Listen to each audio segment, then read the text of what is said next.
ингушки интерес есть к истории, культуре, к народу. Но одно дело говорить, просто есть интерес, другое дело, каким образом ты работаешь, занимаешься и пытаешься какую-то пользу в этом деле принести своим отношением, своим трудом, с вашей помощью, с нашим общим участием.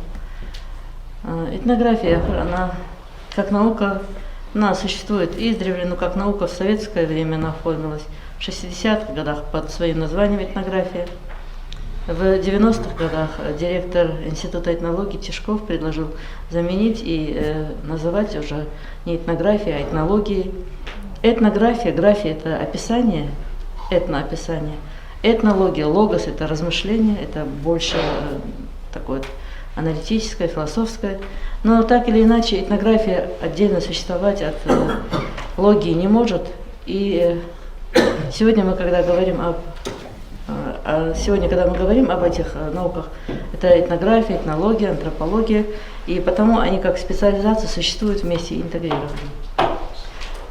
Здесь сказать, что этнография ингушей, она только вот сегодня, мы будем неправы, она возникла с давних времен, с тех пор, как описывали и территорию, описывали народы, проявляли интерес, не только когда Российская империя пришла на Кавказ, но гораздо раньше, когда эти записи уже имели место, когда записывалось все это. Вот сегодня мне не столько даже хотелось говорить в нашей аудитории об этнографии, как от науки, об этнографии ингушей, сколько о проблемных моментах, об актуальности изучения этнографии общими усилиями. Вообще, как я сама пришла в этнографию, в 92 году, когда произошли известные события под таким придуманным названием, но события в Осетии, мы оказались здесь и решила, что нужно работать, нужно чем-то полезным заниматься. И вот тогда, работая с аудиторией, со студентами, пришла к тому, что тот вакуум, который образовался в 90-х годах, он все-таки не заполняется. И заполняется не тем, чем нужно было бы где-то. Вакуум, он действительно образовался. Но и почему именно в 92 году, вот я подчеркиваю это время, вдруг мне пришла в голову вот все наше национальное, глубокое, оно должно быть сохранено, мы должны сохранить, передать. Это потому, что я была безмерно благодарна нашему народу. Вот перенести то, что перенесли мы тогда, и не первый раз, сколько раз бывало в истории такое. Это просто уникальный народ. Вот как мы помогали, как поднялись все.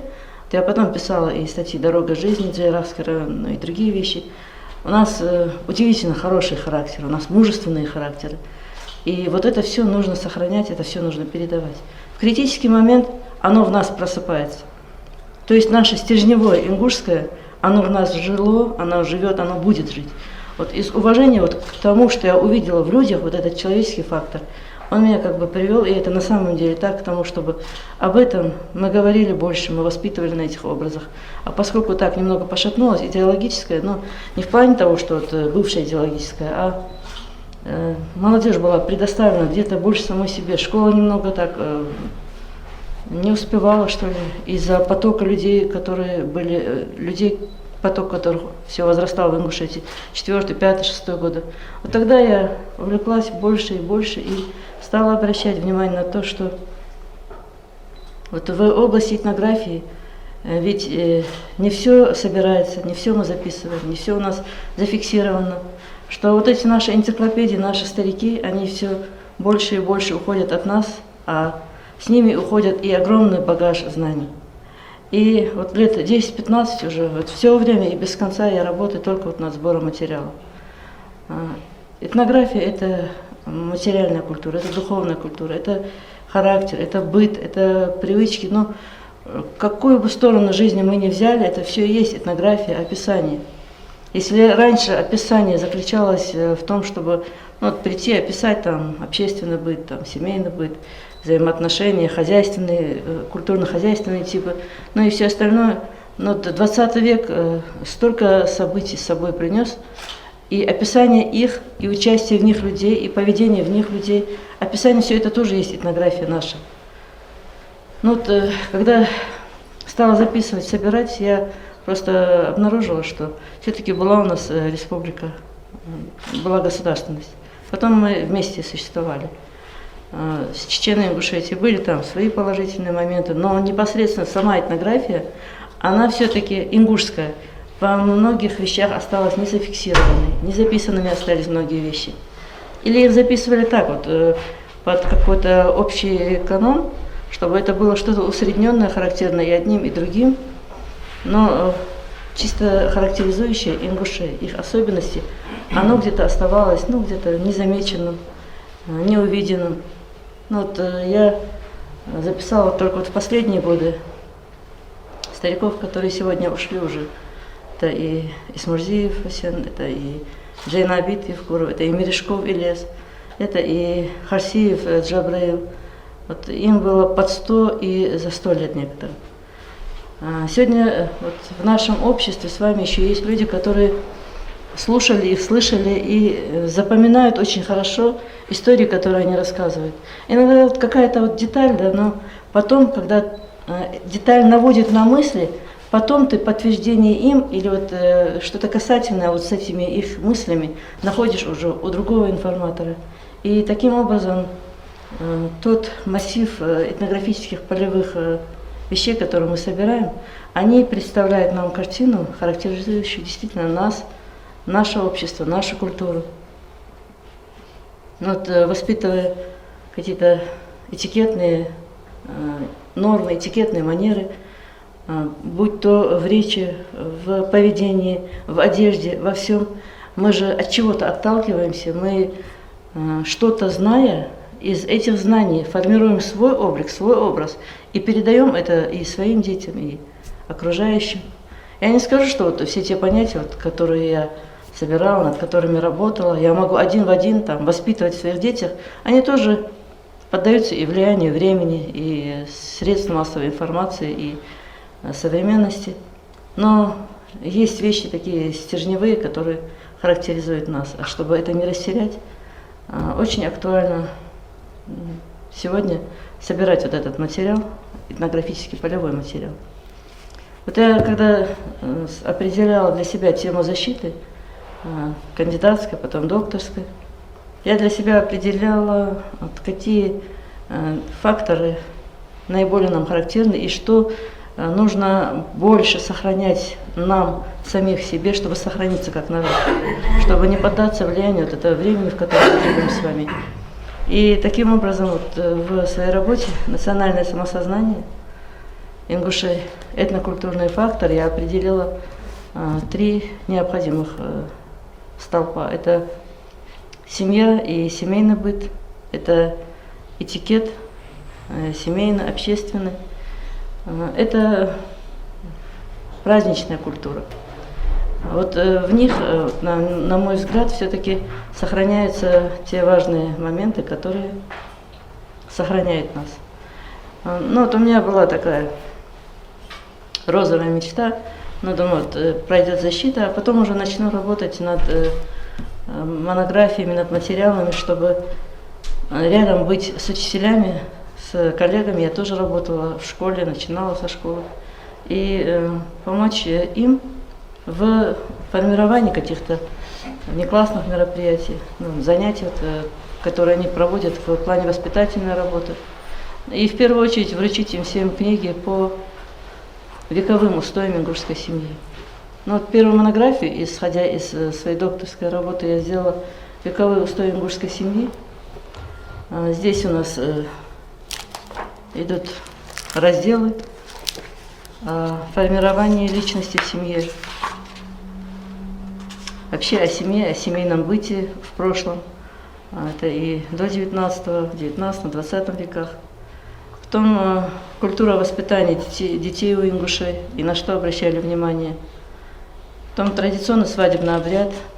Свадебный обряд это является очень важной составляющей нашей вообще семейной культуры. И семейный этикет.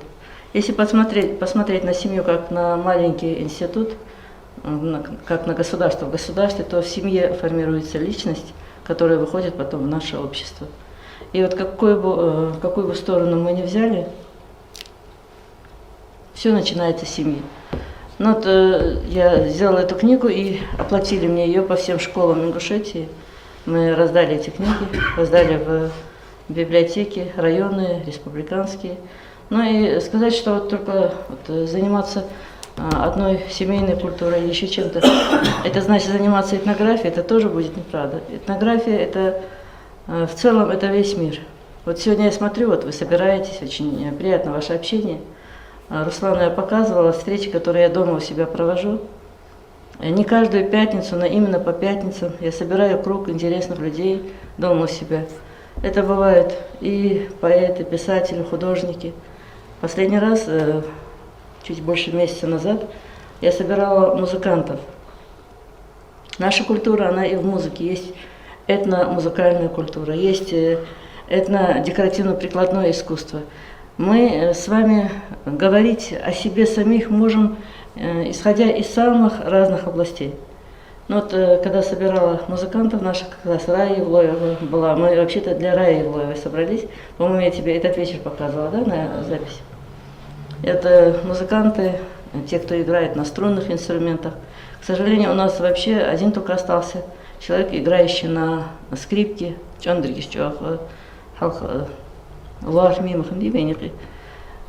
Собралась группа людей, которые не только о музыке говорят, которые говорят и о других этнических ценностях.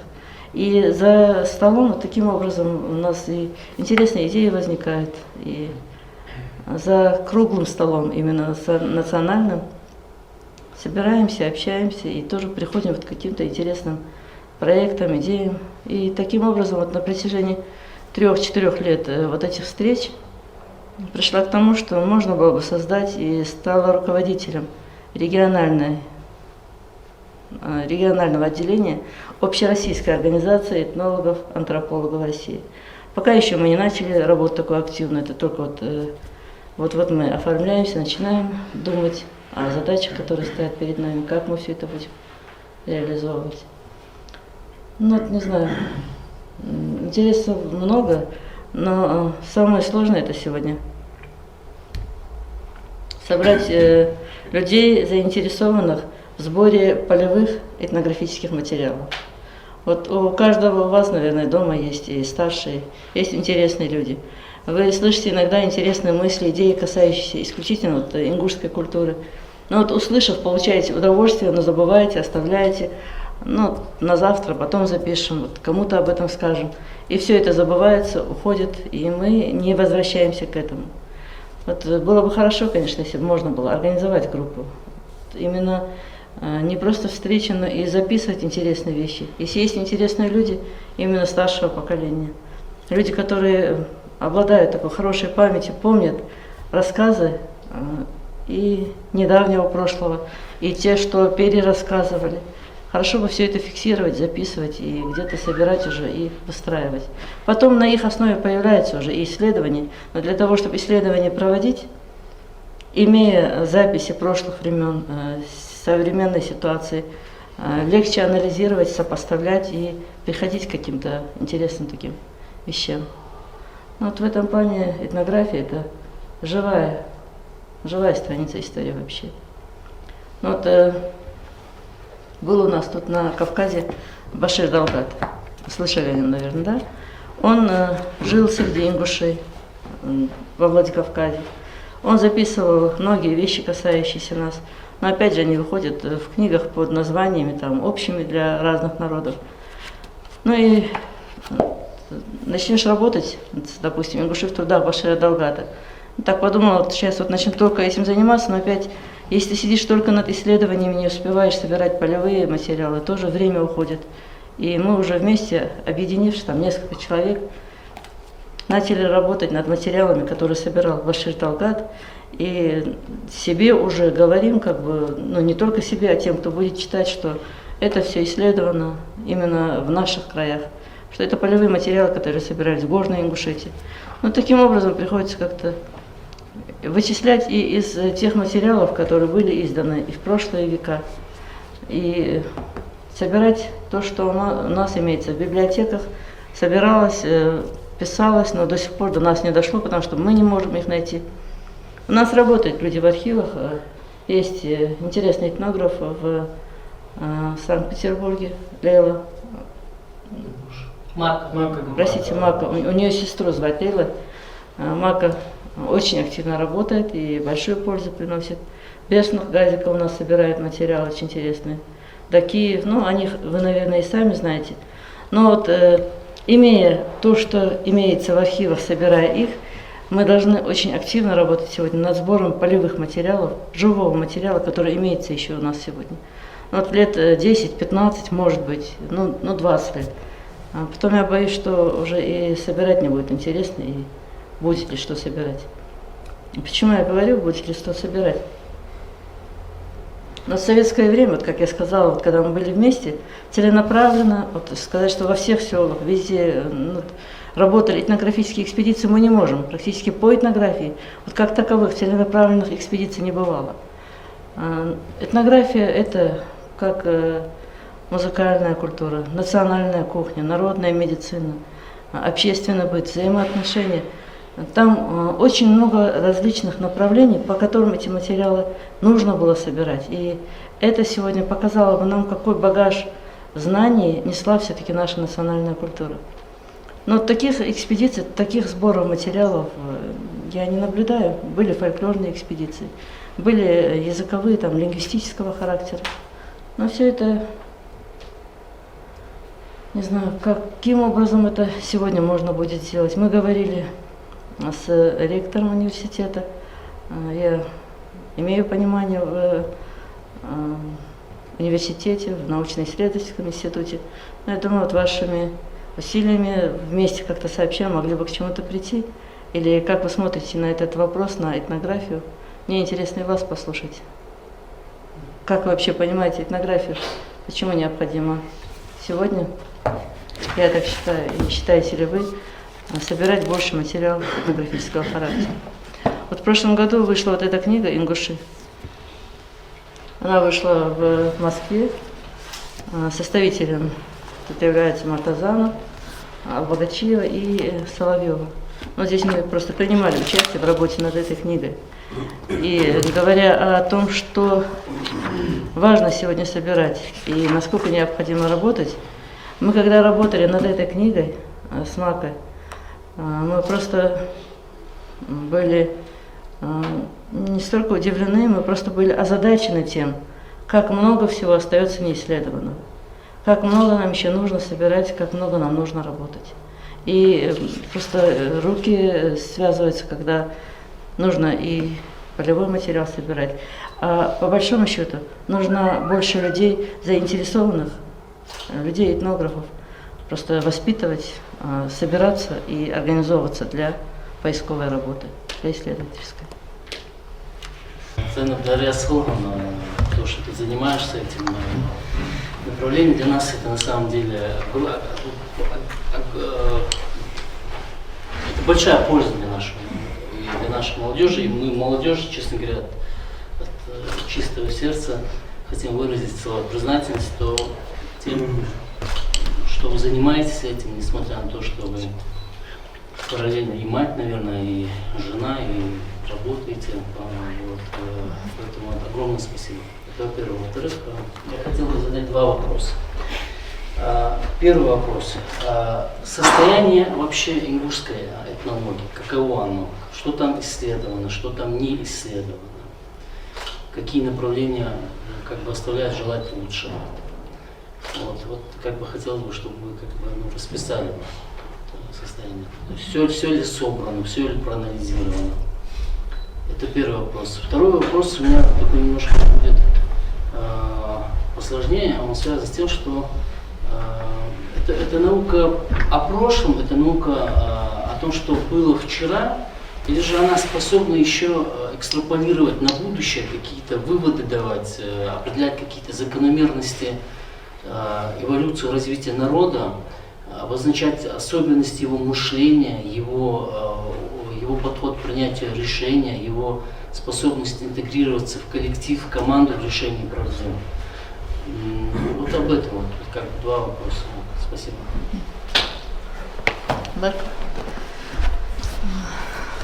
Здесь говорить первым, то вы, наверное, еще и семейная авария. Сегодня нам кажется немножко так вот невозможно, но у нас вот когда-то бывали и большие семьи, и бывали определенные этикетные взаимоотношения, там выстраивались какие-то необходимые в обществе этикетные обязанности. У меня 3 женатых сына. Вот мы сегодня живем вместе пока. Уверяю вас, Байгмахов, они настолько вот хорошие девочки из хороших семей. У нас дома маленькие дети, взрослые сыновья, невестки. И вот когда ко мне приезжают гости из Дагестана, из Кабарды, и эти встречи у меня тоже записаны, я вам не показывала, Руслан. Так что у меня семья есть. И вот мне когда-то хотелось все-таки увидеть, а вот реально ли, возможно ли, чтобы вот пришли в дом, и вот такая большая семья была, я мечтала об этом, и она сегодня реализовалась. И эта семья мне просто помогает, ласкает душу, что есть культура, которую учить не надо, она в нас самих. С этой точки зрения мне вот это вот мое национальное такое состояние, снохи, невестки, взаимообязанности, этикетные, все это только является хорошим подспорьем. Что не исследовано? Не исследованного гораздо больше и очень сложных, таких серьезных вещей, понятий, чем то, что уже сделано, я бы сказала, в этнографии. Этнография – это не наука прошлого, это наука стержня, который проходит из прошлого через настоящее в будущее. Это то, что мы не можем утерять. Вот у этноса, у народа, есть то, что характерно ему, и то, что в самый критический момент оно вдруг поднимается, и вот когда они все схватываются и становятся одним единым целым. Так было, так есть.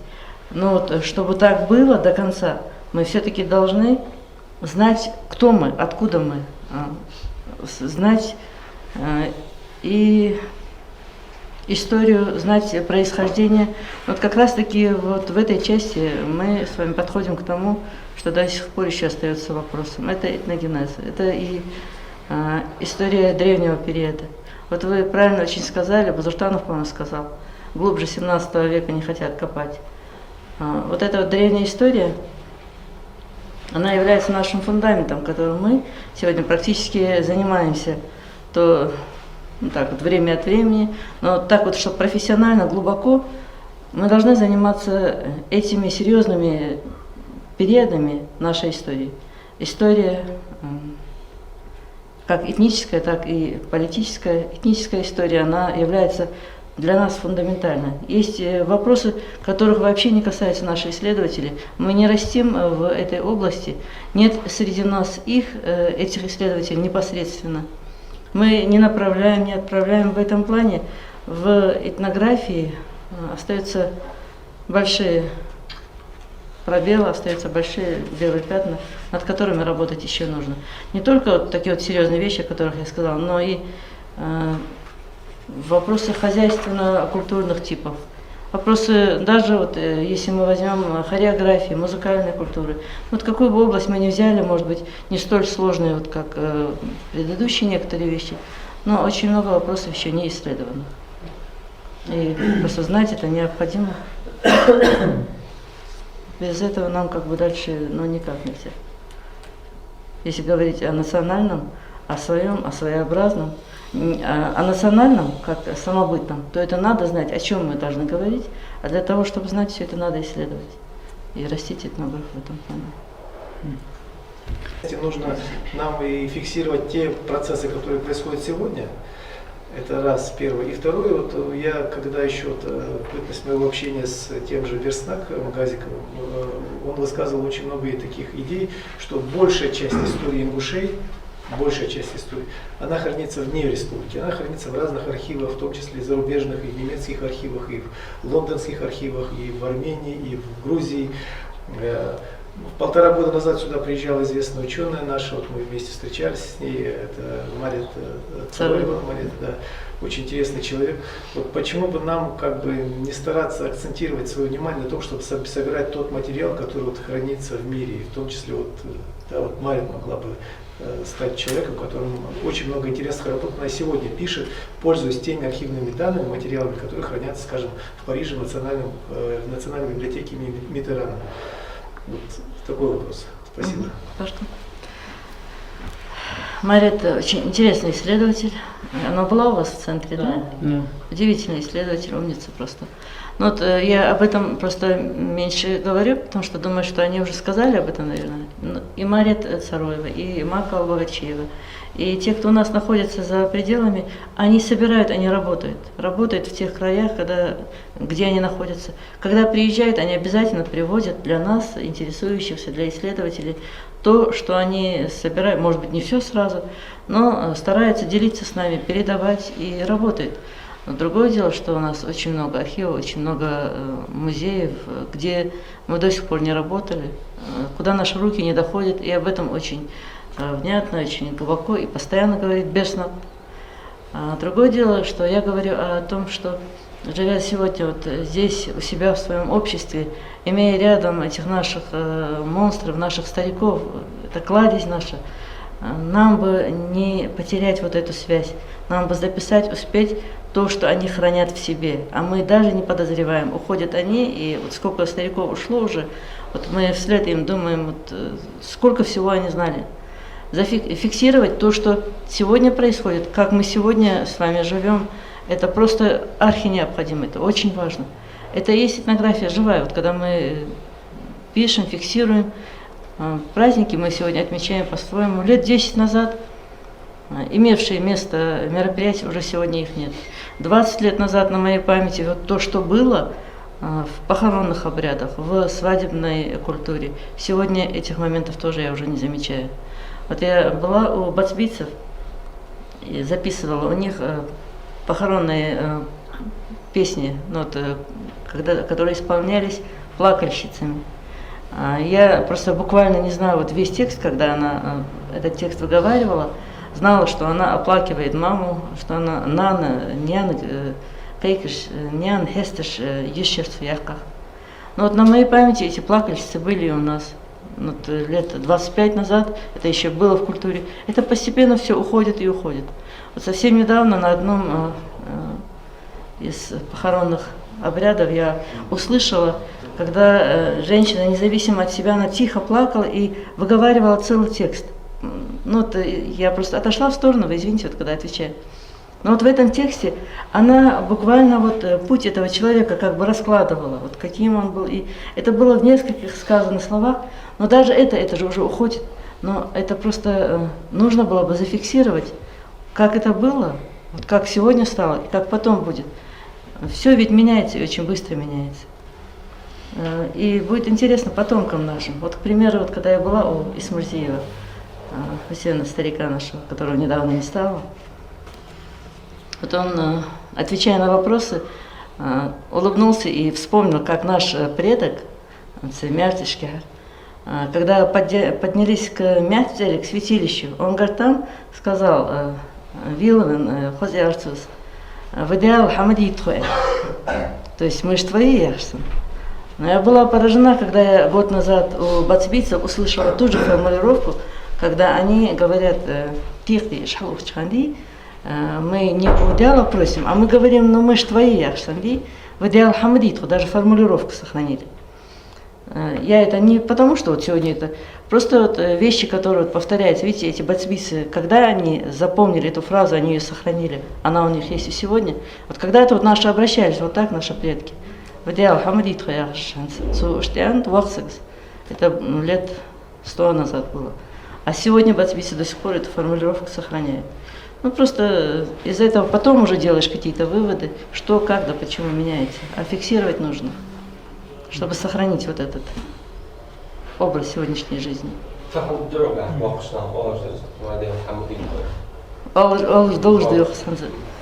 Да, но у Баса это тоже есть до сих пор. Вот потом еще вот эта обрядность свадебная наша. Ну вот по-разному можно относиться к культуре, к обрядам, но если вот идти такими темпами, как сегодня, закрывая, запрещая все обряды, все какие-то вот наши праздничные такие моменты, то можно прийти к тому, что Ну, вот, сосватались, можно уже не сватаясь, просто брать чемодан, переехал и все. То есть свадебная обрядность, она тоже потеряла свою красочность, свою эмоциональную сторону. А было ведь совсем недавно, и почему вот настолько все мы ограничиваем? И нужно ли это вот настолько ограничивать? Тоже вопросы, которые возникают. Времени, наверное, может. Ну, возможно, и времени, но мне кажется, немного наше незнание дает нам право и свободно избавляться от всех вот этих праздников, от всех красивых обрядов, которые все-таки цементировали, сплачивали наше общество. Вот время от времени собиралась молодежь и присматривались друг к другу. Вот сегодня мы слышим, как осуждают, вот как выходят в танец. Ну что это за танец? А при чем тут танец? Танец, он не виноват. И юноша не виноват, что он танцует не так, как положено. А как положено, откуда он знает? Ведь он не танцует, он свою культуру показывает просто. Он не виноват, мы не вложили в него. Школьная программа не предполагает. Родители не успевают, мамы все у нас очень занятые. А что делать этому ребенку, который растет и вот с утра до вечера смотрит в экран? Он-то хочет как лучше, как круче. Вышел в танец, а потом уже взрослые дяди начинают осуждать. А почему мы осуждаем этого ребенка? Фактически он ребенок, 15-20 лет синдиандали. Раньше танец это просто было его умение, не умение, а он просто выходил в круг и показывал самовыражение. Да, он себя просто показывал, вот он я. Вот какой он есть, это есть отражение вас. То есть он нам показывает, вот они вы. Вот что вы вложили, где вы потеряли. Вот смотрите, вот такой я вырос. А вот что будет потом через поколение. А мы же не говорим ни об этих ценностях, ни о тех нормах, которые определяли наш стиль, наш образ, нашу духовность. Там очень много вопросов, и как мы будем решать, не знаю. Плюс? Матинян или Захша, такой вопрос. Сегодня можно увидеть, что свадьбы проводят в ресторанах, да? Раньше многие из нас поднимали этот вопрос.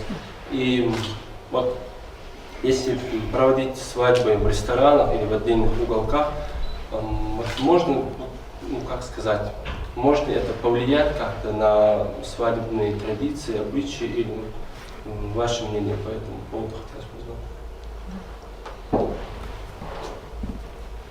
Ну вот мы-то живем в мире, понятие в мире, которое меняется, и через это проходили народы, и к этим ресторанам приходили. Но меня удручает ситуация, что единственное время и места, где мы еще собирались, это были свадебные дни. Вот я и у себя дома говорю, если вот раньше жили кварталами, и все время общались, Вахкавар, Замагвар, Бехкивар, Хиравар, все это, оно работало уже само по себе. В этой системе ребенок смотрел на старших, старшие следовали правилам, невестки, старшая, младшая. Ну, и таким образом в этой культуре, в этом котле варились все время. Живут и сейчас кварталами, но получается, что мы сегодня живем как бы вперемешку уже все. И встречаемся на свадебных торжествах, в дни похорон. И вот в это время только имеем вот это время общения. И сколько это бывает? Как часто это бывает? Вот несколько детей в семье, вот столько раз ты собираешься в этой семье. Да, мол, тысячхан, гулуца. Все меньше и меньше становится наших встреч. Или я не так что-то говорю? Правильно. Вот приходим на эти встречи, на те же свадьбы. Иногда вот я, например, с огорчением замечаю, что вот эти вот обязывающие вещи, щищи, куа, лахтви, зархира, вар, куачра, вар, бехки, вар, дикр, вар, духамар, мди, галая, просто галава, галава, из мастов, хамшилил, ди, ложди, цинхошхуш. Если вот это все мы будем соблюдать, у нас не может быть никаких проблем, никаких страхов за наше поколение. Но получается, сегодня приходим на свадьбу иногда, цистол дидза вух хади хош, агахмар сак не слуц. Вух дидат это, датул дичи, мэгдмди из галаметтер, дичи мэгди. Субтил ход я юртсани штолт и джо везер, вашна дел ваг вих волт и ходи, ходи суня саккар халуйош хамдат, зид эцедарин цоваг ват. седай. Мяха, она хупеш. Да. Нет, я волж мир, не хожу хаха, да. Да. Аз гулк тидат этичи حلقة مش تنطي واقع ورقاعش حسقاس جلي دات دحر حاج دوش دارك حاج سأشي سبقور سإستول طوق ديك دقواش توش حاج دقر حلو شري دقر داش حشري إز دايخي كردي خدولجي غلي إستول آخر دايخ دقري خوز غلق داري سا إيزا دي ديدي دمز دوس خوش خوز غلق جق داقري تومولي غلي إستول أتوت دقر سكسيس وقواس تغن شوش تدس تغن إستول طوق دات إتش زوق تاشق داق متل خوش دقواسي سان إستول طوق دي سأود شالا ورود قالا ورود سكير وجلات زوق در وسق بابا إستول تخوي داغ يستوي الغان دخل يرم آرلين على بين داس آرلين رشتان ساتشل شنديك خوش خل أتصغر باغر جبي وستنقي باغر سان خوش خلص سسي برج بحن تصغر не каждый из них с рязью до конца звук чех да خوش ханс конгиш ускрин бахса просто меня вот это вот все немного так вот озадачивает, беспокоит. Вот, а что будет дальше, Алихатсу? Но вот, опять же, какую-то вот мысль я забыла, но это действительно проблема, вот, когда мы забываем вот это все. Это не по-ингушски. Это не по-ингушски, так нельзя просто. Вот ко мне как-то в гости приехала Романова со своей командой, приехали с администрации, и вот ко мне приходят коллеги из республики, говорят, что ухти на хахабоби боби баст я раз ухти им ухкуан бахкр бех хубатич три бех три рук охжлор дедес баш хабоби дежурных маки хубас хули شيء أرلا قش حال شدي شيء ديخ القاش تيغشترش متشحرش باغي بيخ كواخو بيخ ستحنتين خلص ستيبن خلص أزدرجي خخول أزدرجي تشدوش خلبيز غلغا شي خلجة سوق خيتش да. Ахмад, вопрос. Продолжая вот эту тему, я тоже часто думаю над этим вопросом. Действительно, да, вот мы видим потерю традиции, обычаев. И я не знаю, если серьезно задуматься над этим, мы должны понимать, что это неизбежно просто-напросто. Просто если по логике, если взять, допустим, вот в сравнении, взять народу вокруг нас, который существует, 1000 народов, бывшие, существующие, и мы знаем, видим, что как трансформация идет. Есть такое понятие, как глобализация, то, что как-то трансформирует любое общество, любую культуру. Это неизбежно. То есть вопрос лишь в том, если мы хотим сохранить, мы должны понимать, что таким, какая была эта культура, мы ее не сохраним. Но мы можем какие-то принципиальные основы сохранить. Тут важно просто-напросто форму такую ему придать, допустим. Так, если получается, хотя желательно, как мы перейдем, саля сагварци, сакирда сагварци, гичихун ца, так смысл что камел что то что каити да иди хайди шхасова аж да дальше не чего. А вот все-таки саларом варцин цанин, то есть вот как-то не становится это местом культурного общения, скажем так, да. А все-таки если передать это тому же ресторану, но что-то вот контролируемую трансформацию сделать. Согласна. Вот, может как-то избрать какие-то методы, то есть мы можем пустить это как бы свободное плавание и еще его кунтахунаем. А можно повлиять на это все, просто влиять, имеется в виду знающие люди, если это будут делать, знающие, а не я, допустим, да, так, как мне кажется, все-таки можно прийти к чему-то более такому, сохранить что-то, наверное. Я благодарна, вы читаете мысли мои, но дело в том, что действительно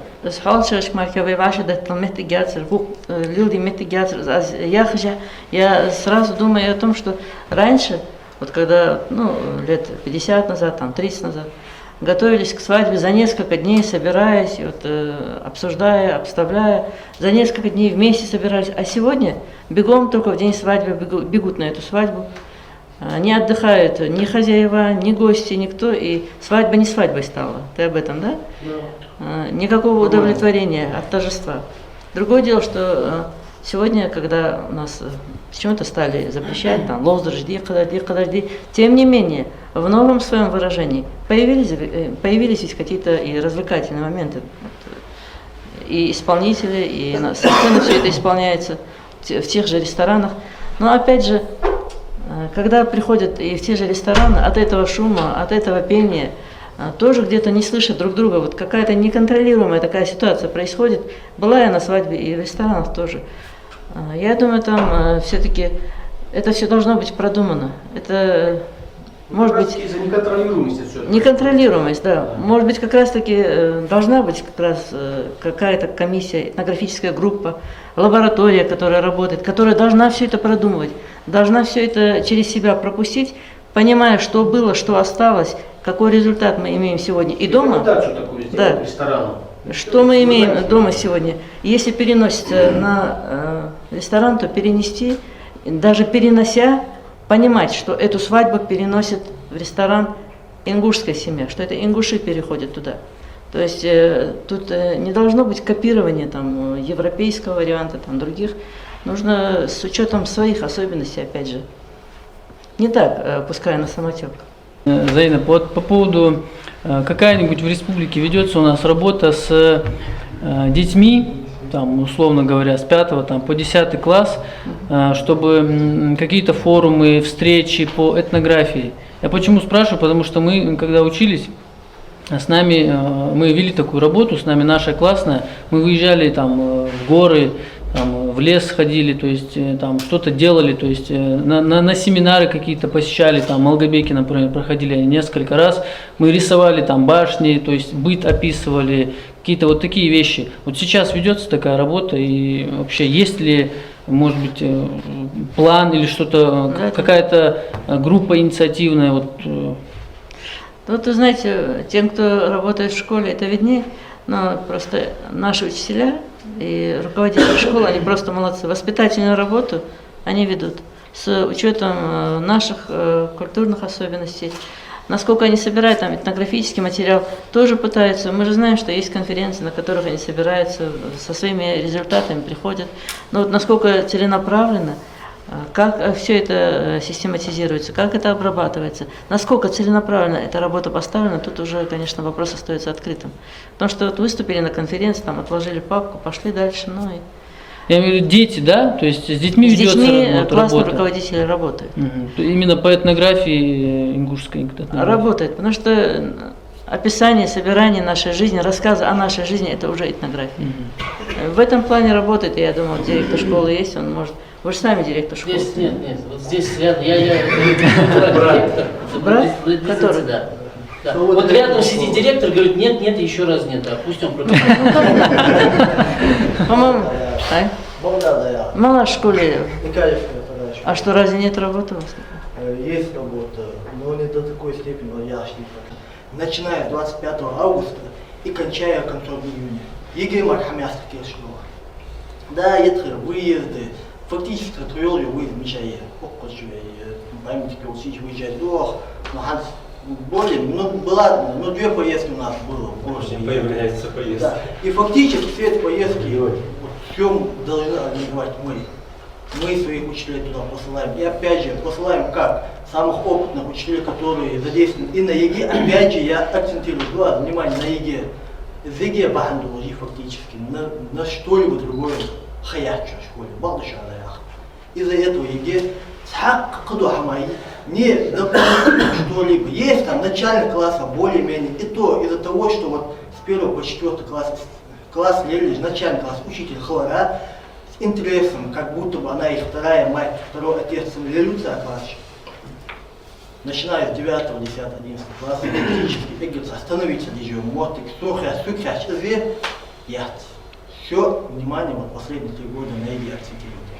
Ну, вот это мое мнение лично. Возможно, ошибочное, но все мнение не твоя. Ну, мнение человека, который непосредственно к этому имеет отношение. Да. Абдульхамид. Абдульхамид.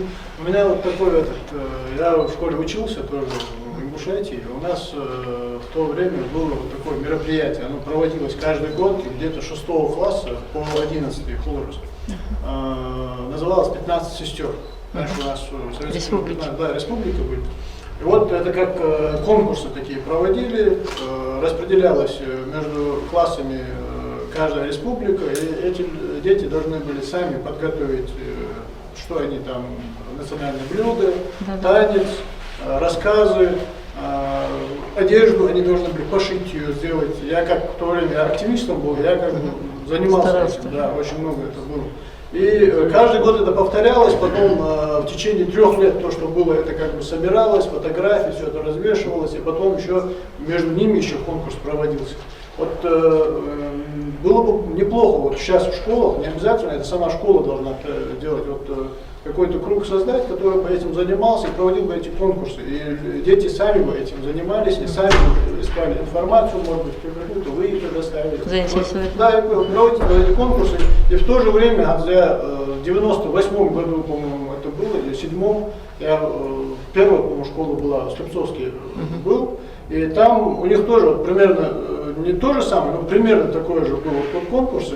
Царь Зохвал, Мышти, Цаги, Вайдерж, там, Мехкарыш, Камял, Маншня, Кришна, Камял, Балтина, обслуживать Мышти, Дези. Вот эти тоже вот в этой школе было, я это видел.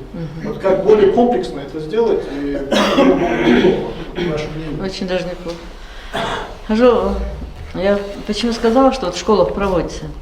Вот время от времени то с одной, то с другой школы, вот, когда у меня просят материалы по этнографии, это я принесла только вот некоторые материалы, по которым я работала. А тут Кавказские игры недавно начали проводить. Мы собрали ученых-этнографов из близлежащих регионов, ну, провели конференцию «Кавказские игры», составили сборник статей, материалов. И вот когда мы говорим о Кавказских играх, мы говорим о том, как это у нас формировалось, что стало со временем пониматься под понятием спорт, что это не просто спорт, а формирование нашего образа, там, Куцло, Замсакен, Аддулыш. Это были многие составляющие, это его внешняя, внутренняя культура, как он выглядит, насколько он строен, насколько грациозен, насколько он может исполнить свой долг, соблюдая этикет застольный, как он за своим словарным запасом следить. То есть буквально все это есть в целом образ ингуша. И вот время от времени есть материал в датилом для яхат, что проводится, видимо, работы. Да, это была целенаправленная, воспитательная работа раньше. Сегодня было бы хорошо, и я вот когда сказали, директор школы, думаю, это хорошо бы пообщаться с одним из директоров и попробовать на примере там, одного класса попробовать сбор полевого материала. Но не так, что вот кто там, твой бабушка, дедушка, ну, дать им вопросник чисто вот, по национальной кухне, допустим. По той же национальной кухне, что кухня не просто сама по себе, что означает застольный этикет. Волк мыштур, волк мыштирезер, эштандурзгух. Мага фотиз, эра фотиз, истолт мыштвабиз, ист мыштрлище. Таган нагах сакорю бац с устах толбе с ногокаде сдабежви хош. А вот в Ростове, я знаю, там вот мальчишка, за 15 минут он мог тут же стушевать, там все это разложить. Сан урса валдыгир и сидалдыш. Об этом у нас сегодня и понятия уже не имеет. Есть, конечно, люди, которые знают или кивают головой. Кстати, это я ждал книжка, он да, съездил книжка. Там культура наша, наш этикет, но буквально выложен по полочкам, разложен все. Проводить такие мероприятия, это только заинтересовать их. Но опять же, наши учителя, я понимаю, заинтересовать, а им же самим нужно этот материал тоже дать, помочь. Они же не только над этим работают. Им нужно научить каждого там в начальной школе написать, прибавить, вычислить. Мы должны все-таки эти труды писать и помогать им в этом. Не обязательно там вот для школы я там учебник напишу. Но напишем, допустим, о семье, вот, о тех же обязанностях. Один учитель не справится, мы должны быть рядом с ними, мы должны помогать. Вот об этом речь. В прошлом году, даже не в прошлом, чуть раньше, вместе с Зейтовой, Марет, мы собрали этнографов, и, не помню, Тимур Фаворитович, и собрали книгу «Традиции и обычаи народов Северного Кавказа». Это где-то из 7 субъектов. Тоже интересно для наших детей, чтобы они понимали, что вот эта ценность, она является ценностью и у другого народа, и у третьего, и четвертого. И в сопоставлении так вот понимать, что ты не один сам по себе, что есть похожие народы, что у тебя есть свое особенное что-то. И если ты совсем потеряешься, совершенно не будешь ничего знать, то ну какой же ты ингуш от того, что там где-то записано, что являешься им. Эти формы продумывают уже в школе, конечно. Так вот. Амир Кукоев, на телевидении Волгуса. Вот у меня проект по нашей национальной игры, тоже, в том числе вот, и Кавказские игры затронут. какую роль играла физическая культура в жизни Ингуша, да? В развитии, там, Находиться. воспитания молодого поколения. И Посунав домики. еще один вопрос. Вот у нас в школах, у нас же нету специальных уроков по истории Ингушетии, то есть история России, там какие-то часы выделяются для истории Ингушетии. Вот почему в нашей республике, даже вот соседней Чечне, по-моему, есть и по сети, есть специальные уроки, посвященные истории Ингушетии. Есть ли работа в этом направлении? Если, не знаю, вас касается или нет? Да, конечно, нас касается. Наши историки, наши коллеги пишут. Мы уже создали свою историю, написали фундаментальный труд по истории Ингушетии и работали над этим фундаментальным трудом целый ряд ученых. Ответственным редактором был Нурудин Кадзоев. Сегодня уже не раз собиралась комиссия, правда, это и раньше бывало по этому вопросу. Работа начата. Начата она еще и потому, что уже и обязали, чтобы была история в школе, чтобы изучали историю Ингушетии. Я думаю, в течение года, 2 лет тем более, в течение года работа будет идти. Сегодня уже определились, кто будет писать эту работу. Просто изменение школы Мачхуанов, это я не озвучиваю, но работа это уже начата. Рабочая группа создана, в правительстве мы собирались уже не один раз. И я думаю, очень скоро мы ответим на этот вопрос. Конечно, это не должно быть так. 22 года республики до сих пор не иметь, что требовать этих детей. Ингушетия, а где наша история? Вот мы вышли с той школы, а вы все это время работали. Где вы были? Это архи необходимо, это важно, и это будет. А вот что касается кавказских игр. Я имею в виду не столько кавказские игры, сколько физическое воспитание. Физическое воспитание, оно у нас было просто вплетено в жизнь. Раньше же мы даже представить себе не могли, что у нас будет такой неподвижный образ жизни. Сел перед компьютером с утра до вечера и больше не встаешь. Сегодня я захотела сына своего младшего заставить выйти, но он еще маленький.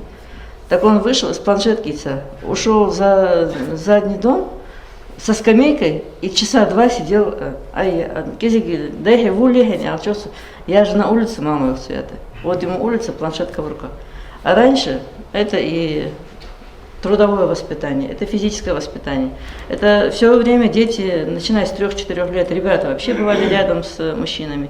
А их не надо было заставлять, они сами хотели все-таки их догонять, быть помощниками, хорошими, чтобы получить признание. И с этим понятием он рос и хотел быть старше себя, чтобы отвечать этому понятию. Поэтому все это бывало как бы вплетено. В 4-5 лет уже сажали на коня, и он выезжал. Вот, как-то отец... Мужчины еще. Как? Посвящение мужчин. Посвящение это целое спартанское такое.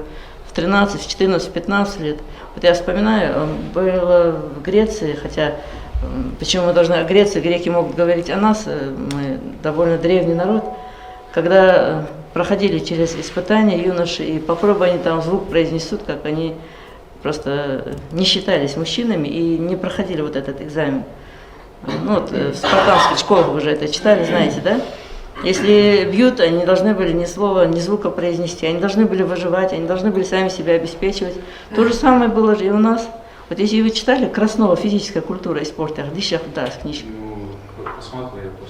Физическая культура и спорт в Чечено-Ингушетии, аж книжка. Вот он очень много там обращается к материалам, которые собирал у наших стариков. Так был Куриев в селении Барсуки, который уходил высоко в горы, в лес с мальчишками 10, 12, 13 лет, уходил на время с ними.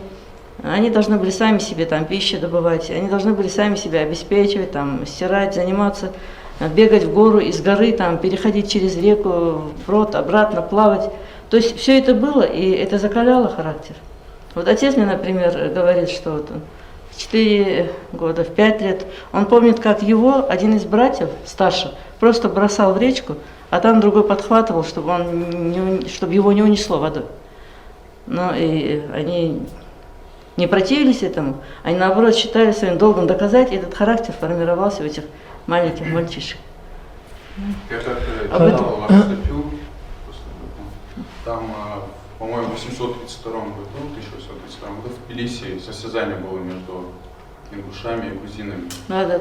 на спортивной конной поло, да, по-моему, дело. Да. И соревнования. То есть такие вот состязания, они практиковались, да, между Они практиковались потом в районе Таргима, там очень хорошие места, по склону, как по амфитеатру можно расположиться.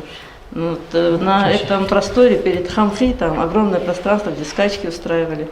Все это было у нас. Кстати, тот же Крамсултан Базоркин по быстрой ходьбе, например, выигрывал, бывал в числе там чемпионов, как мы сегодня бы сказали.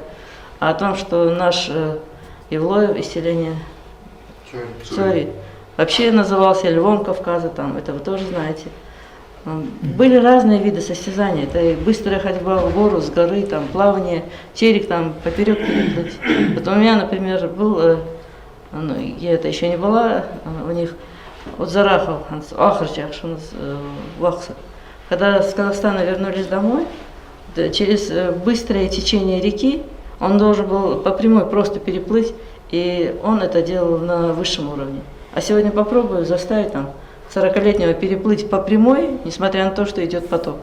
И в этом тоже состязались, соревновались. Соревнований было ужасно много, и все это только формировало их дух, их характер, и они были довольны этим.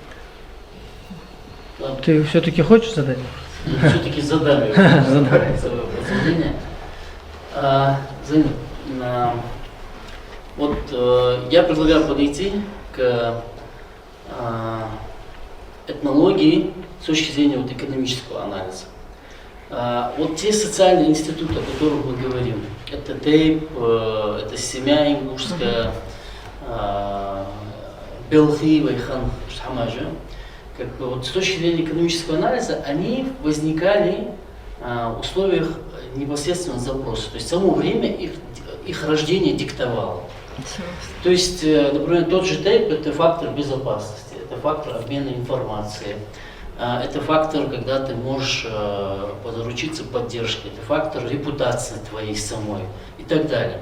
Сегодня, когда родился интернет, есть банк, да, условно говоря, есть профессиональные психологи, да, есть какие-то еще другие факторы, которые как бы вытесняют вот этот институт,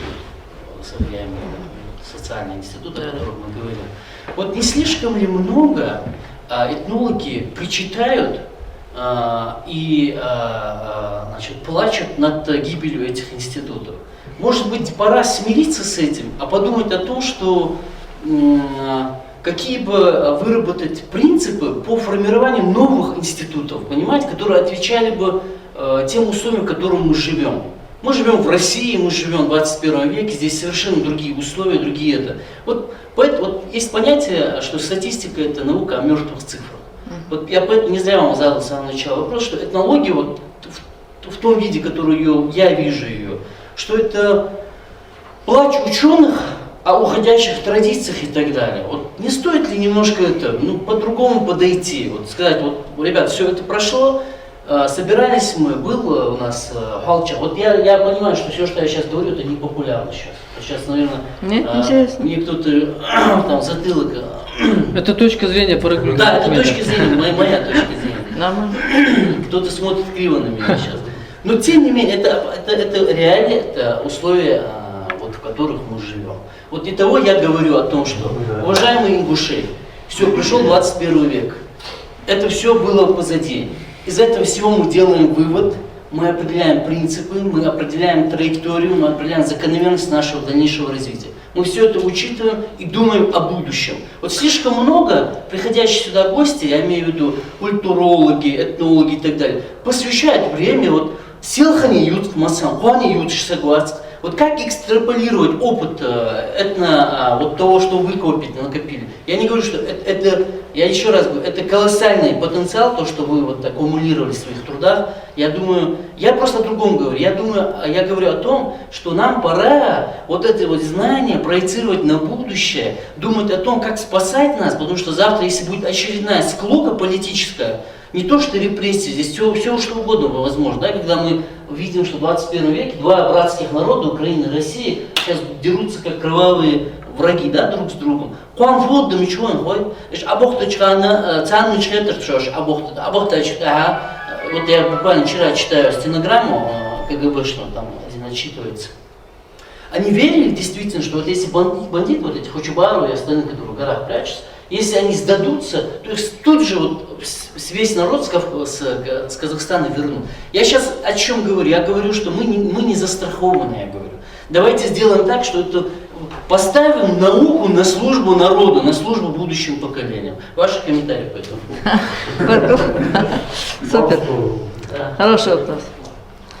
Ну, вот, я же ответила. Ахмад, ответили? Да, Ахмед, да, вот рядом, Ахмед. он действительно... Я же ответила, если не можешь изменить, то возглавь процесс, да? Да.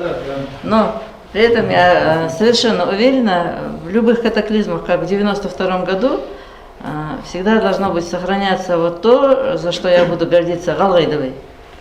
Вот это Галгай Хлади, оно нам будет помогать, и все равно. Хабизм балибити арвах паратир. Ну, не потому, что мы глупые были, политически не потому. Не потому. Мы не хотим это. Яковлев, например, говорил, Ханс, ну, если уже уходить туда глубже, вообще мы занимаем вот эту вот центральную часть, это не мне вам говорить, что хош хамарды, шанхахтер отвечает дальше, шолдуха хуже я чонсовс. А вы типично говорит, заглайдер мартастуцер. Но вот, занимая вот эту центральную часть, мы оказывались все время вот в этих перипетиях, все эти события, все нас касалось, все политические, все эти сложные процессы пришлось пережить нашим предкам. В Кавказе, перевал с Мастухам. Начиная с 19 века середины и глубже, и дальше, и потом, все же это было. Но, опять же, не потому, что мы были глупы. А почему? Ну, там уже можно отвечать, можно уходить глубоко. Говорили в свое время, надо склонить их к христианству, чтобы потому что они надежный народ, они нужный народ. Почему так происходило? Вопрос на поверхности. Обязан были быть трижды нас выгоняли, трижды возвращались, но не будем уходить в политику.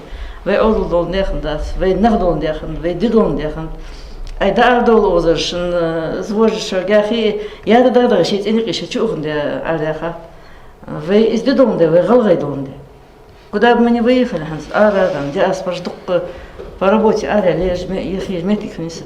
Хундат загук, хатади, хузгук лати, абук, да, что гостиницу гус кучал гусар, дат за хузгук лати. Хотим баркл армиятинге, галгачу, галгайдите. Вот ради этого стоит жить.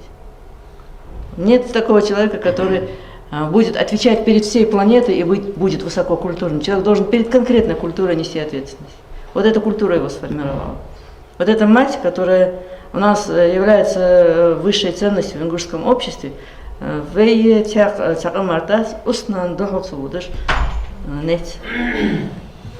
почему? Потому что это неземное существо.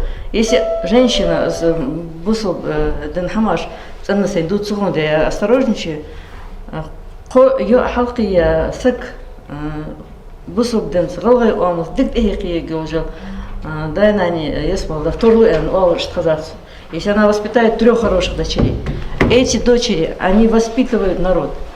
Эти женщины, они воспитывают тех, кто завтра станут во главе этого народа. И этих же мужчин формирует эта женщина. Но опять же, как она их будет воспитывать? Ну, всякими этими понятиями, ценностями. Она перед конкретной культурой должна воспитать и вложить в них эту ответственность и обязанность. Каждым своим движением, каждым шагом, своим отношением. Но она какими-то ценностями должна его формировать, этого ребенка. Ну тогда ладно, забыли все, убрали в сторону традиции, обычаи, общие ценности, будем вкладывать в них. Но до поры до времени все равно все пошатнется и опять все возвращается на круги своя. Вы, по-моему, сбились с мысли. Вот ваша интерпретация этого дата. Сейчас скажу. Просто я, продолжая ту мысль, скажу, что нельзя воспитать человека, не отвечающего перед конкретной культурой конкретного народа. Вот еще раз, вот эта мысль последняя. Я принадлежу конкретной культуре, то есть я ингушка. Я ингушка, там кто-то русский, кто-то армянин. У каждого из них сформированы ценности, и они во многом перекликаются, вот эти правильные ценности, вещи. Я перед конкретной культурой в ответе. Меня конкретная культура через мою маму формирует мои мысли, мое понимание, мое миропонимание вообще. И таким образом я вхожу в эту жизнь. То есть человек несет ответственность перед культурой своего народа. Забыть вообще и все эти ценности, уйти от них, Я думаю, не говорил это забыть, имейте, я наоборот о их воспроизводстве в формате нового времени, новых вызовов мировых, понимаете? Я об этом Да. говорю. Я вот над этим начала думать это лет 15. Отпустить арест, освободить нас от оков. Вам, наверное, хотелось просто какие-то Оплачивать. приоритеты как бы определить, Определить. как бы применить. Применить. С пользой для жизни. Да, закономерности, я сказал, закономерности, принципы формирования новых институтов, которые отвечают реальными вот вызовам, в которых мы живем. А я об этом Хожу говорю. я лет 15 назад я вот начал по школам там, ходить на уроки там, по религии, по истории, по культуре. Я хотела понять, за что зацепиться, чтобы, подняв вот этот пласт, вот суметь как-то повести, заставить детей учиться. Вот, говорила с религиозными деятелями. Вот что бы сделать, чтобы наш народ настроить на волну необходимости знаний. Ага. Необходимости знаний. Вот знания нам необходимы. Сегодня вложить в ребенка, вот как хотите, необходимость. Бусулбали, хигалавали, дишенс, вагваться, вот за что зацепить ребенка. И вот я над этим начал думать, вот тоже, вот как ты, может быть, Да. за что зацепить, вот где вот эту жилку его поймать, чтобы ему сказать, себе сказать, си бусулбали, галгавали, а диштис.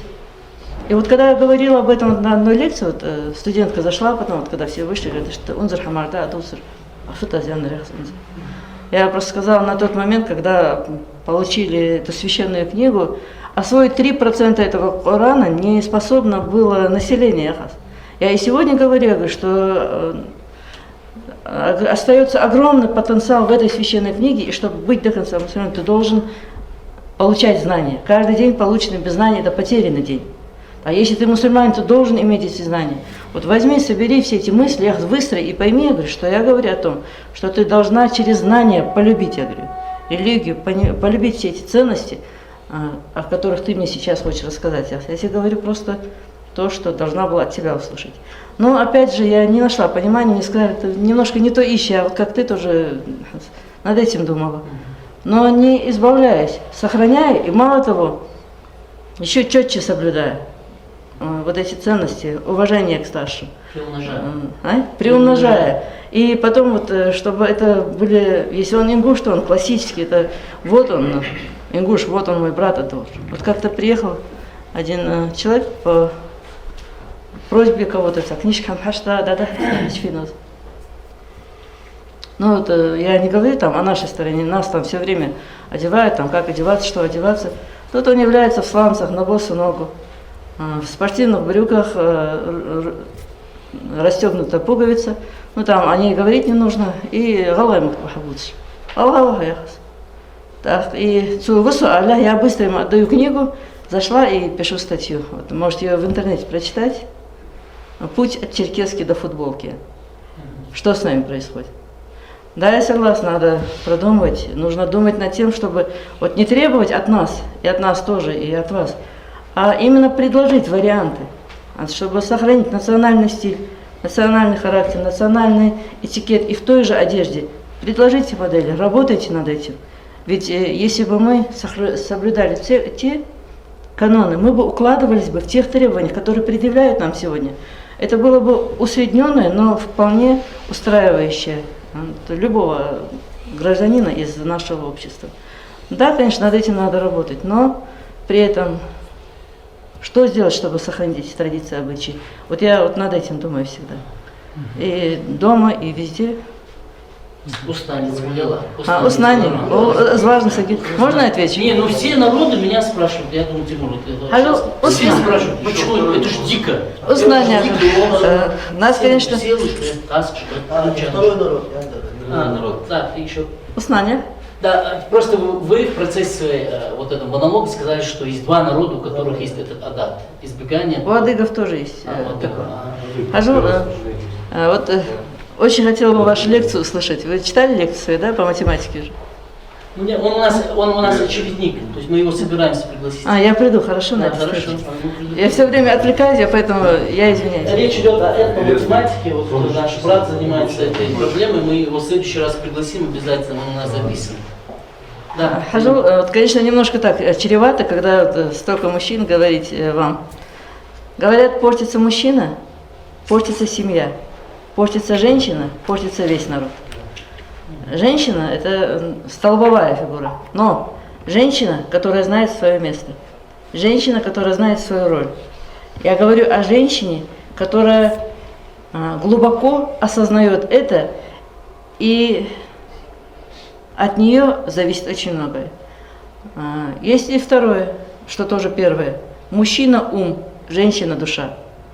Только вот взаимодополняя, они могут создать и хорошую семью, и правильно дать воспитание. Почему у нас не встречаются? Просто у ингушей нет такой нормы, посредством которой зять может выразить все уважение и свою ответственность перед ней. Это не освобождает его от исполнения своих обязанностей там, по служению, если это необходимо. Но общение, оно сокращает дистанцию. Во время общения можно заметить какие-то там изъяны, может быть. Тем более во время общения за одним столом, это тем более. У нас никогда сноха не сядет не только за стол со свекром, но даже не допустит этой мысли. И это здорово, я не хочу эту культуру терять. У нас никогда невестка не сядет за один стол со старшим деверем. Эта дистанция этикетная, она должна соблюдаться. А вот этикетная дистанция тещи и зятя, она определена раз и навсегда. Если у других народов относительно тещи могут какие-то анекдоты там даже возникать, существовать, то у нас даже анекдотов не допускается. У нас даже усмешки не допускаются в адрес тещи. Это не ингушская культура, это не ингушское понимание. Мы все можем понять, в шутку, но не шутку относительно тещи. Это она воспитывает мать твоих детей. Это поэтому наши предки говорили, выбирая вторую половину, выбирай ее при дневном свете с зажженной лучиной. Что ли? И поэтому спроси о матери, о происхождении ее по бабушке и по линии матерей. Потому что это очень важный институт. И это у нас сохранилось в том, что мы до сих пор сохраняем вот эту этикетную дистанцию. Это, на мой взгляд, и не только, я так думаю. Но я за этим же возлагаю огромную ответственность на эту тещу. Калсаги Марху без Аяхачи Щитеники. Оценики знаны сдадут шжали цвёрки. Лил ди хожги лил дедаши даягашмечки. Поэтому это очень важная фигура. Это очень ответственная фигура в жизни. Женщина-мать. Следующий вопрос. Тимур. Очень достойно. В принципе, вот эта мысль у меня тоже крутится, то, что Ахмед говорил, то, что второй Ахмед сказал. Я вот на протяжении своей жизни, я помню 70-е годы еще, я помню 80-е годы, 90-е, как-то вот наблюдал такую вещь, что наши традиции, которые вот нам сегодня, вот вы как историк, да, как этнограф фиксируете, они все равно на протяжении даже этих 30-40 лет, которые вот я помню, они трансформировались, они менялись.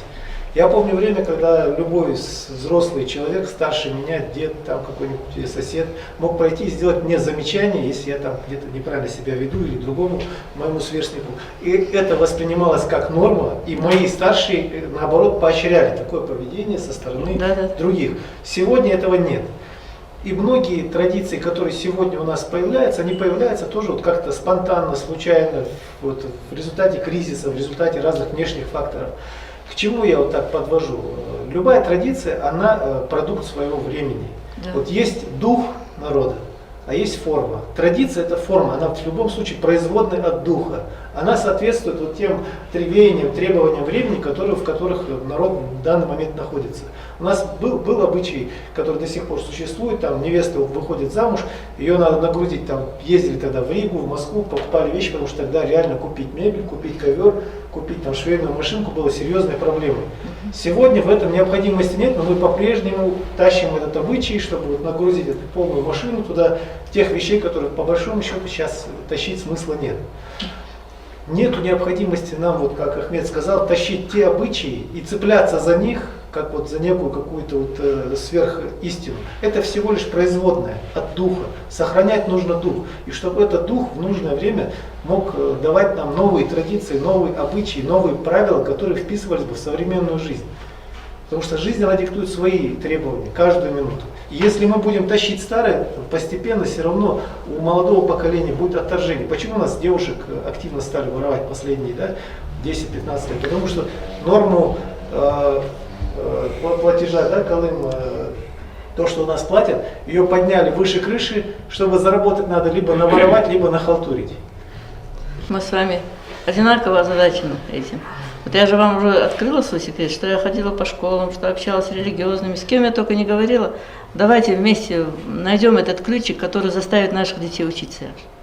Что он просто другого выхода им не будет давать, что вот надо учиться. Вот сегодня вот маленький ребенок может стать мне целую лекцию прочитать там о канонах ислама, ну все, убедил, и в отвешку Саилчан. Но таким образом, вот как бы, я тоже искала вместе с вами. Опять, конечно, меняются жизни, условия меняются. И тот же общественный транспорт, если уже говорить только вот об этом, допустим. Кто должен сидеть, кто вставать, кто кому уступать, здесь тоже, конечно, вопросы. Иногда пусть эта молодая девушка сядет, чем она стоит с ребятами, и парень должен понимать, и она, кто должен когда сесть, когда встать. Однозначно взрослым и старшим должны уступать. Но вот здесь есть вещи, которые, исходя из ингушской ментальности, мы должны уметь соблюдать, и это все нужно, не только это, но многие вещи, связанные с современностью, нужно все-таки разъяснять, просто говорить об этом детям в школе, там, взрослым, что не обязательно, вот если, ну, просто, к примеру, транспорт, вот если вот зашел мужчине надо уступать, она встает, девчонка, мужчина садится, потому что он мужчина, и эта девчонка стоит рядом с парнями. Ну, понимаете, о чем я говорю? Есть вещи, вот, за которыми нужно тоже. И потом, да, раньше, вот, когда могли сделать замечание там, сторонним,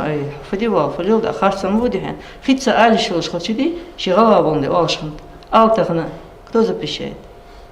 Кто запрещает? Я все такая же старушка, как мои бабушки, например, были.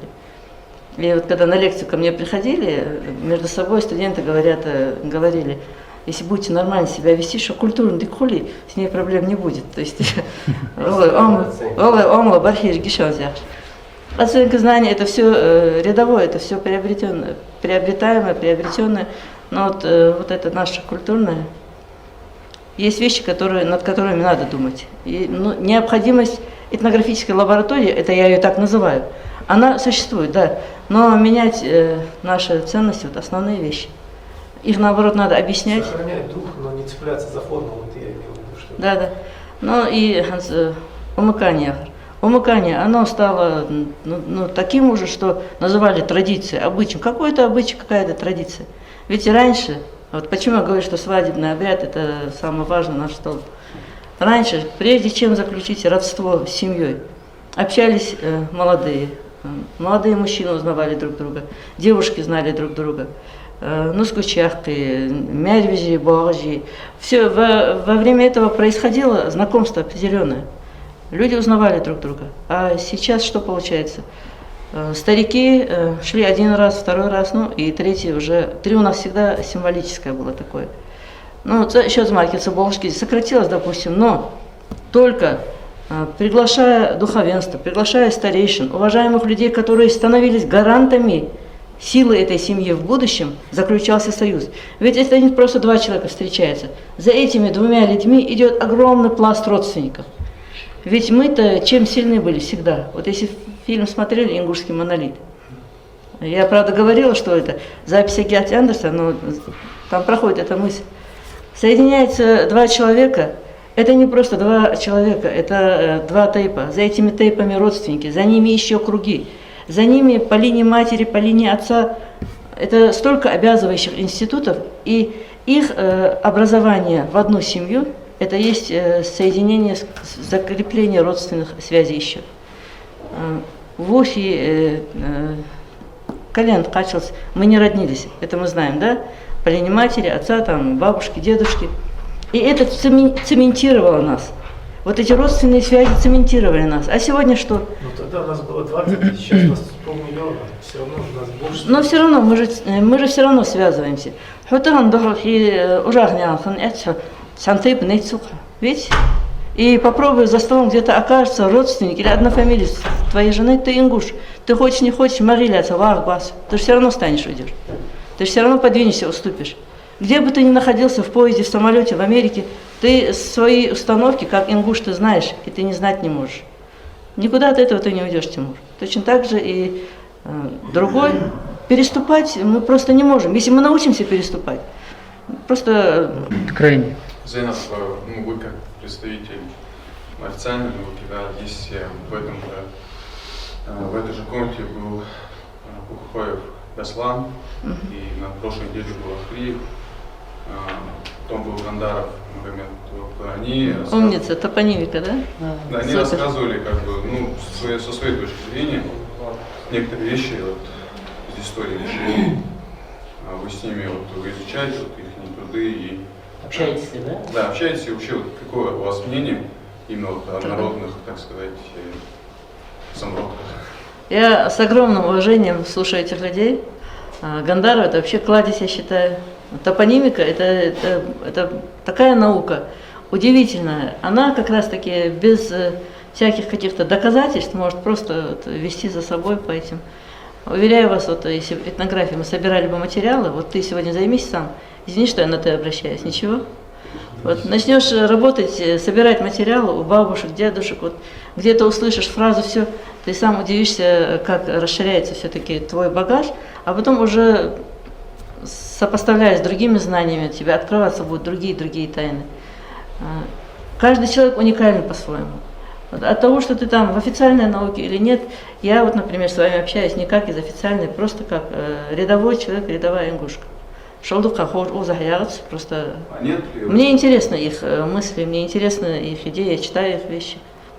а нет вот такой вот опасности, что человек ну, как бы в сторону идет, что он как бы начнет изучать то, что, ну, которое приведет его не в ту сторону, скажем так.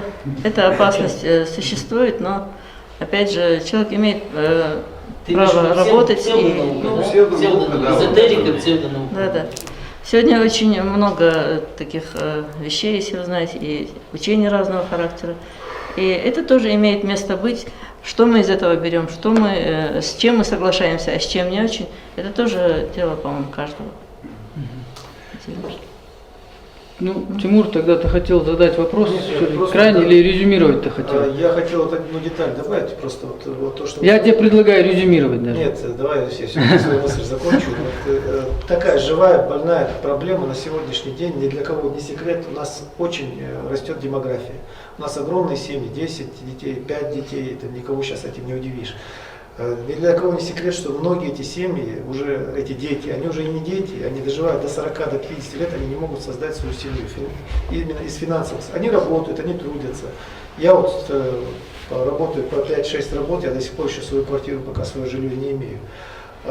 Но вопрос не в этом, вопрос в том, что вот наши традиции, они эту проблему, которая на сегодня назревает, потому что у нас огромный бум, национальный бум, у нас высокая рождаемость, нам тесно здесь, у нас нет земли, у нас нет нормального институтов каких-то общественных инфраструктуры для того, чтобы спокойно дальше двигаться. Мы сейчас подошли к какой-то точке, когда надо что-то принципиально изменить в наших же традициях, не теряя свой дух. Вот какое-то действие, чтобы вот эту проблему решить, потому что это невозможно так бесконечно ее откладывать и вот думать, что она как-то сама по себе решится, сама по себе рассосется. Хотя бы вот именно вот то, что многие люди не могут семейный свой вопрос решить. Хорошо, когда есть доходы, когда есть дядя, там, родители, которые заработают, помогут. А что делать основной массе, которая... Можно Проблема. Поправлю вас буквально, как журналист, который задает вопросы. У нас в этом году было 4000 выпускников 10 классов, и при этом родилось 11 тысяч, по-моему, 10 тысяч детей. То есть вот 18 лет, 4 тысячи и 10 тысяч. Это вот буквально сколько? 15 лет, насколько эта пирамида расширяется. И дальше она по расширяющейся. Ну, вообще не будем вслух говорить, да, Элла, чтобы нас было больше. Хажу. Я с вами согласна, но все равно я остаюсь ногами там. головой здесь, чтобы сохраниться в будущем. Я очень хочу, чтобы мы сохранили свой дух. И вот сама все время с вами, все время думаю о том, а что делать. И опять же думаю над тем, что бы нам сделать вместе с вами, чтобы мы все-таки учились больше. Вот знания, они будут... Общаться. Общаться. Как минимум Ну, общаться. Общаться. Меня просто, вот знаете, что заботит? Жвейбир жди, в школе дишь дальше. Вот как их заставить учиться. Вот как раньше без труда не было ни жизни, ни понимания жизни, вот физически сильно, крепкие, здоровые, мужественно продвинутые, так и сегодня знания необходимые, вот как бы им это заложить в голову. Чтобы не только вот эти вот компьютеры, не только там какие-то другие ценности, знания, по-моему, сделают все и сделают много. Вот я когда оказалась здесь у нас, Ингушетия, Тигичеми, Ухзас Синисилович, ну, ни кола, ни двора, семья большая, вагончики, бараки, ну и ничего больше. Так, думаю, ну а дальше что? Я решила, а дальше буду учиться. Поступила в аспирантуру, стала учиться. Родственников нет, денег нет, ничего нет. Так, что-то же надо делать. Но, ахеги, если мы трудимся, Всевышний нас поддерживает. Честное слово. Вы знаете, я не сказала об одной вещи. У вас библиотека есть здесь? Здесь, в центре? Да, Ну да, есть. мы потихоньку книги мы принимаем, да. Вот когда я хотела сказать вот этнография, вот какие мы красивые, какие мы хорошие. Ну и хочется сказать, что вот край красивый, характер сильный, духовенство крепкое. Все это у нас есть. И уложить все это писать нужно было очень долго. И я собрала вот такую вот вещь. Это как бы история через фотоматериал.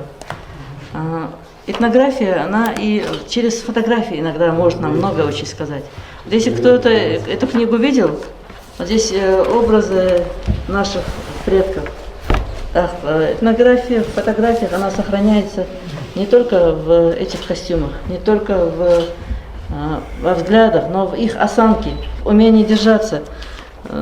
Вот какими они были, какими мы есть сегодня.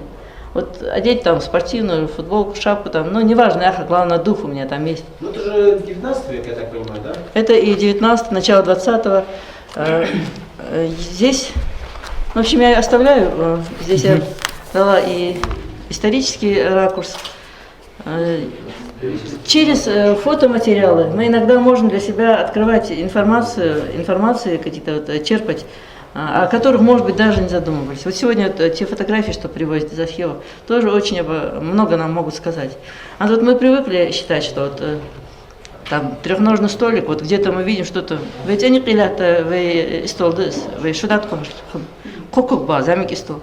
Там хамыча вообще ара катол камыш багюхмус. А мы привыкли цардир агарды. Еще куда аж был кадби, дахчинкат. Астан муфти актуаличи, молтиш нах бехки хлчи. Аз истол тут перезмаки баскат. Шикода аж беркити дахчинкат, дахчи вообще мдидес. Так, вы омут схандоз лахамдаз, а вы из царгир хадин, а царь мачар халят самаш. Анде херси харбахча.